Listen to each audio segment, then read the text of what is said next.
E o trânsito veio mais uma vítima desse final de semana em Londrina. Um jovem de apenas 20 anos que voltava de uma festa junina, né? Lá na cidade aqui na nossa região, na zona norte da cidade de Londrina, acabou perdendo a vida. Inicialmente, não houve nenhum outro veículo envolvido. Um caso ainda sem explicação. Eu vou lá já começar o programa com o Edson Neves, porque eu confesso para você, Edson, pode ser que a câmera de segurança possa estar nos enganando ali, mas a imagem que eu vi desse acidente não demonstra, primeiro, uma batida. Pelo menos, se eu estiver enganado, você que fez a reportagem, você me corrige. Mas eu vi a imagem, não mostra. Mostra o carro perdendo o controle ali e subindo na calçada. Duas pessoas saindo do veículo tranquilamente, conversaram um pouquinho ali. E essa terceira, um jovem, eu não consegui nem visualizar no vídeo. De onde apareceu esse jovem? E outra coisa, aquela subida de calçada ali foi suficiente para causar tantas lesões assim nesse rapaz, Edson? Pois é, Cid, uma situação ainda muito nebulosa, né? Boa tarde novamente para você, para quem está acompanhando o nosso Tarobá Notícia. Eu e o Júlio Moura, nós estivemos ali na rua Arcindo Sardo, tomando como base as imagens das câmeras de segurança, a gente conseguiu fazer uma espécie de mapeamento por onde que o Fiesta preto, ele acabou batendo no meio-fio e depois quando ele faz uma curva mais brusca à esquerda e foi parar na garagem de um estabelecimento comercial. Só que assim, Cid, nós não vimos nenhum poste danificado e nenhuma marca de que o veículo ele pudesse ter batido nesse poste. Vimos sim marcas no meio-fio, marcas ali na pista, né, do pneu e tudo mais, inclusive até com algumas manchas de sangue, né, já com os ferimentos desse jovem de 20 anos. Claro, né, nem eu nem você, nós não somos peritos criminais, a gente não estudou para isso, mas claro que tem aquela intuição, né, Cid? Muitos acidentes a gente chega, conseguimos visualizar, por exemplo, uma marca de frenagem, pedaços, né, plásticos principalmente dos veículos. Olha, a moto bateu aqui, a moto deslizou, bateu no muro, o carro acertou aqui. A gente consegue visualizar alguma coisa. Só que ali na rua Arcindo Sardo estava muito difícil de fazer essa identificação. A câmera de segurança mostra, né, o veículo então subindo ali a rua Arcindo Sardo, para quem vai ali para o Leonor, por exemplo, né, para bairros mais da zona oeste, e aí ele acaba vindo um pouco mais à direita, como se tivesse realmente batido ali no meio-fio e depois faz esse movimento brusco para a esquerda e acaba estacionando. Nesse movimento brusco, ele não bate em nada. A gente até imaginou que tivesse ali uma árvore, um poste, tem uma caçamba ali do lado, mas esse veículo não acaba acertando. Esse é um ponto. Outro ponto que chama a atenção, nossa produção entrou em contato hoje de manhã com o Instituto Médico Legal para entender a causa da morte. E a causa da morte seriam múltiplas fraturas, múltiplos traumas pelo corpo, que eles resumem em politraumatismos. E aí a gente pergunta, mas poxa, será que esse carro foi só nessa saída quase de pista para o meio-fio, com esse impacto todo, que acabou gerando todos esses traumatismos? É uma situação que a gente ainda não sabe. Vamos ouvir um trecho da entrevista que nós gravamos com a Polícia Militar. Cid, na volta eu trago mais detalhes. De acordo com o que foi repassado para a equipe no local que chegou para prestar o apoio, né?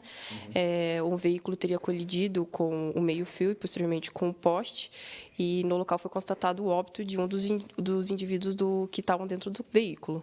O que a gente consegue ver pelas imagens da câmera seriam 3 pessoas, porém o que foi relatado para as equipes policiais que seriam 2. Tá aí, Cid. Além disso, as informações que a Polícia Militar, né, colheu no momento desse acidente, no momento da chegada no local, davam conta de 2 pessoas, no caso o motorista e a vítima, né, que é o Eduardo da Costa Oliveira, de apenas 20 anos. No entanto, essas imagens já mostram 2 pessoas saindo do carro, partindo do pressuposto de que a vítima estava dentro do veículo. Hoje de manhã, inclusive, nós fomos até a Capela do Jardim Santa Rita, né, onde o corpo do Leonardo estava sendo velado. A família não quis gravar entrevista, eles estavam bastante abalados, muito tristes com toda essa situação, mas nós conseguimos algumas informações com um familiar do Leonardo. Ele disse o seguinte, Cid, que o Leonardo e os amigos, eles estavam voltando de uma festa julina ali na região do Parque José Bellinati, que fica próximo ao Conjunto Semiramis. O Leonardo era morador do Santa Rita, ele morava junto com a mãe, inclusive era muito apegado com a mãe, e ele é o caçula de 4 filhos, né? Então só ele estava morando com a mãe nesse caso, e aí ele estava nessa festa julina com os amigos. Na volta ocorreu esse acidente, que já foi aí por volta das 3h30 da manhã, né? Na madrugada do último domingo. Então, com relação a isso, Cid, claro, né, tudo isso será levado em consideração dentro do inquérito. Agora chama a atenção, né? Esse familiar disse o seguinte, que o Leonardo, no caso, ele tinha a saúde um pouco debilitada, né? Por conta de alguma doença que ele tinha, ele não soube detalhar qual doença era. Já era um rapaz de 20 anos, mas tinha uma estrutura mesmo corporal, óssea, né? Parecia mais um adolescente, segundo esse familiar, né? Só ele parecia ter 15, 16 anos, né? Ele era um pouco pequeno e tudo mais, só que já era um rapaz de 20 anos. Então, assim, Cid, a gente não sabe com clareza, né, o histórico de saúde desse rapaz, se ele já tinha essa saúde realmente fragilizada e se esse impacto ele foi suficiente para causar essa grande quantidade de traumatismos. O que o familiar indicou é que o Leonardo ele estaria sem cinto de segurança. Isso a gente sabe devido a todos os acidentes que a gente cobre aqui na nossa cidade de Londrina, que quando as pessoas não utilizam cinto de segurança, isso pode agravar os ferimentos. Mas é um caso, então, que a perícia já foi no local, fez ali uma primeira avaliação e agora vai ser investigado pela Polícia Civil. Mas o que a gente apurou de informação das lesões, junto com essa câmera de segurança, ainda está uma história que está faltando algumas peças do quebra-cabeça, viu, Cid? Olha, Edson, enquanto você estava falando aqui, eu estava vendo essas imagens e eu volto a repetir o que a gente falou anteriormente, né? Olhando a imagem, dá a impressão que naquela calçada ali, a vítima, o motorista do carro, ele só parou. Entendeu? Não está dando a nítida impressão de que foi uma batida ali contra um poste, contra uma árvore, não. A impressão que ele vai para o lado direito da pista, não sei se do outro lado da Arcindo Sardo chegou a ter alguma colisão. Aí você vê que ele está do lado de direito, subindo mesmo, então a Arcindo Sardo sentido ali o Jardim Santiago 2, Jardim Santiago, e de repente ele faz uma curva não, ele perde o controle e vira. Só que quando ele sobe do outro lado da Arcindo Sardo, ele está parando na calçada. Tanto que dois homens que aparecem nas imagens, eles aparecem saindo tranquilamente do carro, conversam um pouquinho ainda entre eles ali, depois um vai embora e a imagem que encerra ali para nós é simplesmente entender que o motorista para. Agora, claro que toda essa imagem vai ser analisada pela Polícia Civil para ver o pós, para ver o depois. Porque, confesso para você, olhando essa imagem que a gente está vendo aqui, eu não consegui visualizar uma batida tão forte a ponto de ocasionar lesões tão sérias assim no corpo desse rapaz. Como você falou, foi uma vítima politraumatizada. A imagem não mostra do acidente. O delegado trabalha com a hipótese de, de repente, esse rapaz ter sofrido qualquer tipo de agressão em qualquer outro lugar e estava sendo levado para algum ponto ali e simularam um acidente, Edson?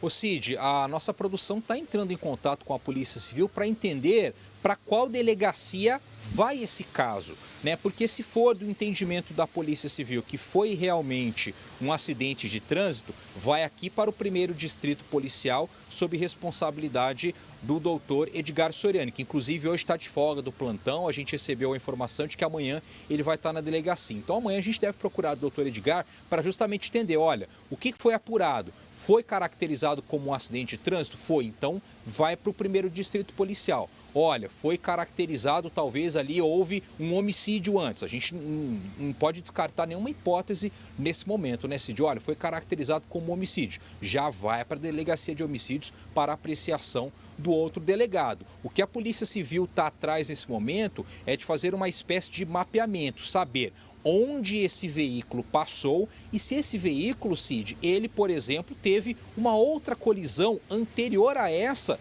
que a gente está vendo na câmera de segurança, que foi essa batida no meio-fio, e se essa colisão teve um impacto maior e se aí sim foi, por exemplo, né, considerado grave, fatal para essa vítima de apenas 20 anos. Eu pego, só abrindo um parêntese, eu pego o caso da semana passada, naquele acidente ali na Duque de Caxias com a Acre, né, envolvendo uma garupa, né, uma menor de idade, um rapaz de 18 anos que estavam na moto que bateu contra um Xara Picasso. A gente viu o tamanho da pancada, a câmera de segurança mostrou muito bem. O que aconteceu? O condutor da moto fraturou o fêmur, e a garupa fraturou aqui um dos ossos da mão. Quer dizer, a pancada extremamente feia e eles sobreviveram. Claro, tiveram lesões graves, mas sobreviveram. Agora, nesse caso, esse movimento que o carro faz para ter uma vítima politraumatizada, o que aconteceu? Ou teve uma batida anterior. Então, as diligências da Polícia Civil, nesse momento, estão em fazer um mapeamento onde esse carro saiu lá do Parque José Bellinati, seguia caminho da Arcindo Sardo. Houve alguma outra colisão ou foi somente essa? Por isso que é um caso que ainda está muito em aberto e, claro, né, nenhuma hipótese está sendo descartada nesse momento. Edson, para a gente encerrar esse assunto, outra coisa que me chamou a atenção também foi a quantidade de sangue ali embaixo do carro. A quantidade de sangue. Porque ontem, por coincidência, assim que eu saí do Tarobá no seu bairro, eu passei pela Arcindo Sardo. Eu passei e vi duas pessoas olhando no chão ali, eu dei uma olhada, né? E vi uma quantidade de sangue enorme. Depois que eu tomei conhecimento que se tratava de um acidente com vítima fatal. Eu falei, gente, mas a pessoa estava dentro do carro ali, ia sair tanto sangue daquele jeito, a ponto de vazar sangue na calçada e na rua daquela forma, me chamou a atenção isso também, viu, Edson? Então, e assim, Cid, nós vimos algumas imagens também, né, que mostram justamente esse movimento do carro, né, que ele faz essa conversão à esquerda, né, do outro lado da Arcindo Sardo, e a gente vê que parece que está pingando sangue, né, porque ele faz também um caminho de sangue até onde o carro foi parar. Lá hoje de manhã na Arcindo Sardo, na rua, já não tinha tanto essas marcas porque começou a chover, inclusive está chovendo nesse momento. Só que no exato momento onde o carro para, tem ali uma poça de sangue. Quer dizer que a vítima pode ter ficado ali, né, no banco do passageiro e aí o sangue pingando. Porque no boletim de ocorrência da Polícia Militar tá que a vítima bateu a cabeça, né? Claro, a gente sabe que ferimento na cabeça é uma região muito vascularizada, pode sim ocorrer um sangramento, né, em uma grande quantidade. Enfim, então, dentro disso é que ainda chama a atenção. Como que bateu a cabeça porque estava sem o cinto de segurança, houve um trauma anterior por conta dessa quantidade de sangue. Só ali no momento onde bate no meio-fio e faz esse movimento à esquerda, foi suficiente para fazer esse rastro de sangue? Foi tudo muito rápido assim? É isso que essa história que ainda está faltando alguns encaixes, Cid. Beleza, Edson, obrigado. Obrigado pela